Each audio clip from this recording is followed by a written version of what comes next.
はい。皆さん、こんにちは。海外在住トレーナーのようです。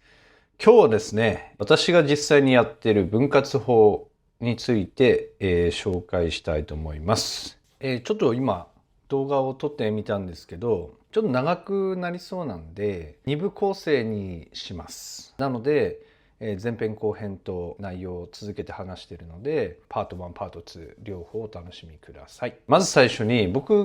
結構こういう理論系の動画というか解説動画を結構出してるので、結構皆さん勘違いされ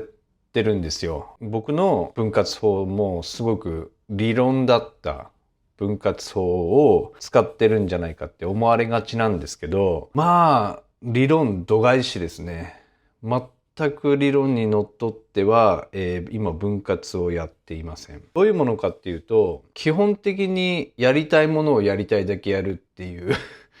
もうそういうスタイルですね。で、当然昔はその5分割とかやってましたし、3分割でもやってる時期もありましたし、全身法でやってる時期もあったし、ビッグ3にフォーカスして重量を上げていく、重量を求めていく時期もあった。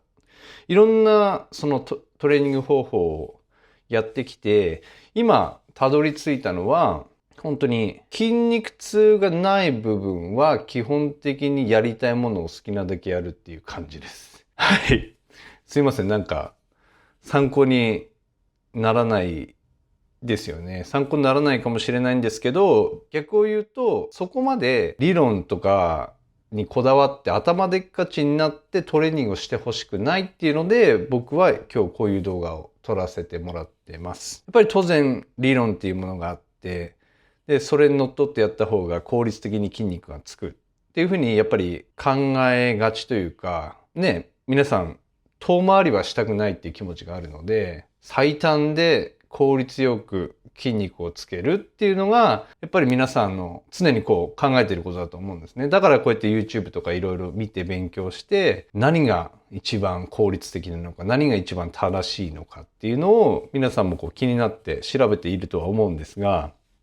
結局のところ、しっかりとトレーニングを追い込む。で、可動域をしっかり取った状態で重量をこう伸ばしていくっていうとこぐらいしか、こんなになんか大事なことってなくて、いろんな理論とか、こういうふうにやった方がいい、ああいうふうにやった方がいいっていうのはあるんですけど、本当に大事なところって追い込むことと、やっぱり可動域をしっかり取った上で重量をしっかり伸ばしていくっ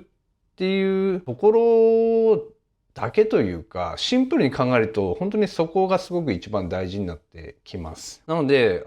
そうですね、そこまで深く考えすぎない方がいいかなっていうふうに思います。結構、もうスケジュールでこう、週5日バッて組んじゃうと、まあ、ある程度の年齢になってくると、仕事関係だったり、人間関係だったり、家族のイベントごとだったりが、こう入ってくると、なかなかそのスケジュール通りにトレーニングってできないじゃないですか。忙しくされてる方は特に。なので、本当に今日ジムに行ってやれるものを、で、明日、次の日になって、どこが筋肉痛がひどいかなっていうところを見て、筋肉痛がひどくない部分に関して、ここでまたやっていく。っていう感じで、どんどん筋肉痛がそんなひどくないところをまた繰り返しやっていく。これが僕の場合だと3日連続同じ部位が入ってくることも全然あります。筋肉痛がひどくなければ。全然やっちゃいます。これってなんでこういう考え方に至ったかっていうと、やっぱり筋肉の合成と分解って常に起こってる。常に起こっていて、その優位性がそのタイミングによって筋肥大優位、筋分解優位っていうタイミングがあるっていうことを知ってから、じゃあそうやって常に筋分解、筋合成起こってるんだったら、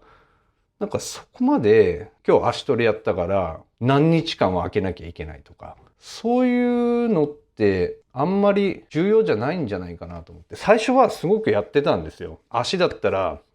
72時間。なんかその当時アメリカに来た時に、やっぱり大きい筋肉って回復が遅いんですよね。筋繊維も多くて筋損傷も大きく起こりやすいんで、足だったら72時間とか、背中胸だったら48時間。で、腕肩だったらちょっと早めで24時間。みたいな形で、まあ、ざっとそういう理論も知ってたんで、最初はそういうふうにやってたんですよ。筋肉痛がひどかろうが軽かろうが、72時間は回復に当ててあげなきゃいけないと思ってやってたんで、そういう風にやってた時期もあるんですけど、今は昨日足トレやったけど、そんなに筋肉痛ひどくないな、やれそうだな、みたいな時は連続でやっちゃいます。で、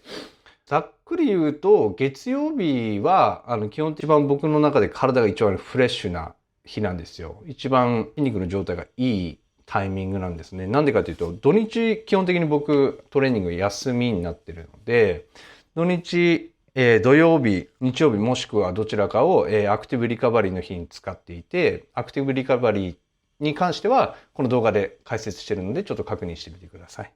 で、土日のどちらかがアクティブリカバリーで、土日のどちらかがもう完全オフ。トレーニングも有酸素も一切やらない。こっちはどっちかっていうと精神的なオフの日みたいな形で使ってるんですけど、なので土日明けが一番体がフレッシュなんですよね。なのでそこで僕はしっかりと重量を扱いたいっていうのがあるので、月曜日一番多いのがやっぱりビッグ3を高重量ですね。低レップ、5レップ以下の高重量を扱っていって、で、その日の調子が良ければ、そこに、ショルダー、バーベルショルダープレスですね。バーベルショルダープレスと、懸垂が入ってくるんですけど、それはもうビッグ3の疲労感とか、その日の調子によって決まります。次の日からは、その筋肉痛がない部分を探して、好きなだけやっていくっていう形ですね。はい。ちょっと長くなってきたんで、ここでパート1は終わりにして、後編また続きを話していきます。次の動画もお楽しみください。